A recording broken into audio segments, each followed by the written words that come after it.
This is a good one. Marcus _ the shop says, all this shit about MAGA being racist, homophobic, and sexist, how can y'all still be friends? Yeah, how can you be friends with me? How can you, knowing how racist, sexist, and homophobic MAGA is, how can you be friends with me, bro? Because I don't think you're racist, sexist, and homophobic. Wait a minute. Are you saying it's possible for people to have an identity outside of the party that they voted for in an election? Duh. Wait, what? Charlamagne, this is insane. You're saying you can know me better? You can know me better as an individual after being friends for over a decade than the few issues that I might have supported in an election? Here's the thing. This is nuts. And this is what I tell people all the time. Have conversations with people, right? Yes. Andrew will have a conversation with me. Andrew knows how I felt about the Democratic Party. He knows I wasn't supporting Biden, wouldn't endorse Biden.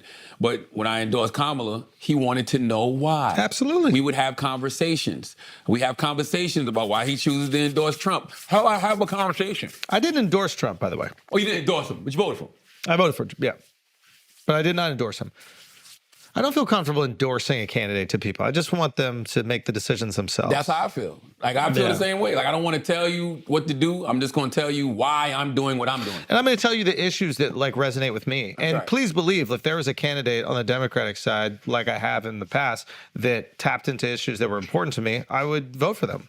I'm a registered Democrat. But I didn't feel like the Democrats tapped into issues that I cared about, so I couldn't, in good faith, support them. Simple as that. I think Democrats tap into issues that people care about, but they just don't speak to them. They don't speak to people's grievances the way I feel like they did, though. Trump does. I think Obama did brilliantly. I think Clinton did brilliantly. Like, I remember growing up and feeling just very proud to be considered a Democrat and come from this Democrat household. I was too young for Clinton. So I know his greatness because I heard everybody else talk about it. You older than me. But I wasn't voting in. I don't know, what is that, 94? I wasn't old enough to vote in 94. He was in there for 2 elections. Really?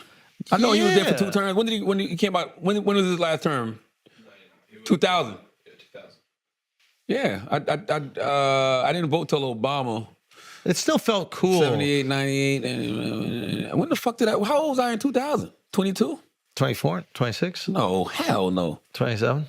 I was 22. 22. But yeah, I guess the point is you just felt like, at least when I was growing up, I was like, okay, we're the cool ones. We're progressive. We support gays. We support diversity. Bill's about that. I don't know if Bill supported the gays.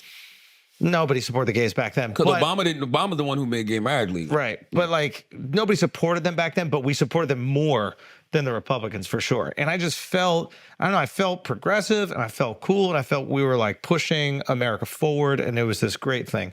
And then it was Obama. Obama, I'm like, holy shit, this guy's generational. It's just amazing. And it was tapping into the things that as maybe a young person I really cared about. Well, you had 2 terms. You had 8 years of Bush Jr. too, though, after Clinton. Yeah, and that Bush I didn't resonate with. What he was talking about I didn't resonate with. And keep in mind, I'm from New York. Yeah. Everybody that made that election about safety and security and terrorism, that kind of stuff. I thought either president would have made sure that things were safe and secure. Yeah. So, I thought the Democrats just entirely lost their base and they didn't have a way to communicate to the people in the United States of America that they were going to help with them with their problems. They only kind of gaslit them about it. And they weren't going to touch on any the social oddities that they've come to embrace, which were obviously annoying to me. They actually tried to just avoid them this time around. They just avoid it. You can't avoid them after you gave it. You gave us so much of it. You can't just act like these things didn't happen. That's why, they should have spoke to the anti-trans commercial. Or responded to it in some way. You can't just act like it didn't happen. Yep. Sweep under the rug. Let's do 2 more, man. This is a good one. It's crazy. People are noticing that we are the 2 greatest political pundits walking the face of the earth today. Can we just say one time, we just need to shout out Fox News because they are the only platform on the planet that knows for a fact that we do a podcast together. They do. Because they post so much stuff. They post us nonstop. And and they now post us as their co-hosts of the Brilliant Idiots podcast. They're the first platform to do that. There's somebody assigned to listen to this podcast at Fox News. Shout out to whoever you are. DM us. We want to talk to you, okay? Well, I talked to Joseph over there. Joseph, I be doing stuff with Joseph. But there's got to be like an intern that they have that's basically there to just listen to Brilliant Idiots. And I assume that they were assigned to that so that they could hear you say things, so that they could clip.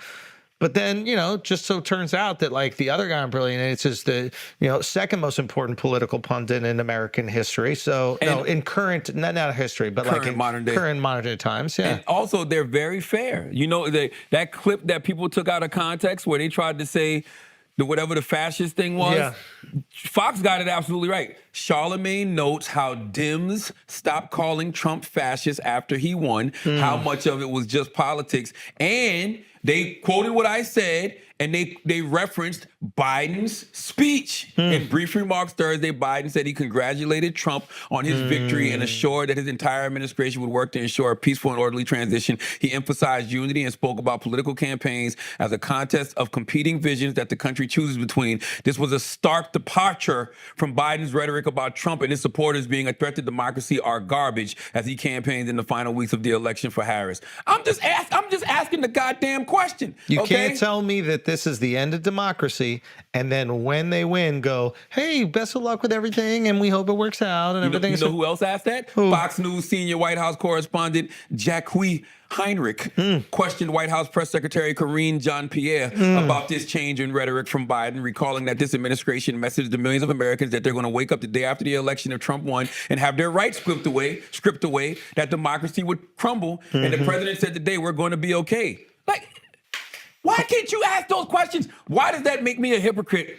Well, because people think that now you are saying the same thing, that now you think it's going to be okay. What your messaging is, I hope Trump, it's okay. I hope it's okay, and I hope Trump doesn't do those things that he said he would do, which I think is a very important slice. The jury is still out. Let's see. Let's hope he doesn't. To be more like me, basically. Yes. Double. You see, that's right. Yo, Chris low is key, right, though. Low key. Chris is right. Shout out Chris. Yo. Hey, shout out Chris. And I'll say this again before we finish. My point is, hey, I don't want him to be a fascist. I don't want the country to go to shit. I don't want any of these things to happen. But the jury is still out. But I'm also not, Oh, yeah, your mic fell. You can just finish it while talking into it. But I'm also not the president of the United States of America, nor am I the vice president of the United States of America. Facts. If your rhetoric was that strong and you told people that the day after the election, your rights would be taken away from you, you can't just move on, bro. That's all I'm saying.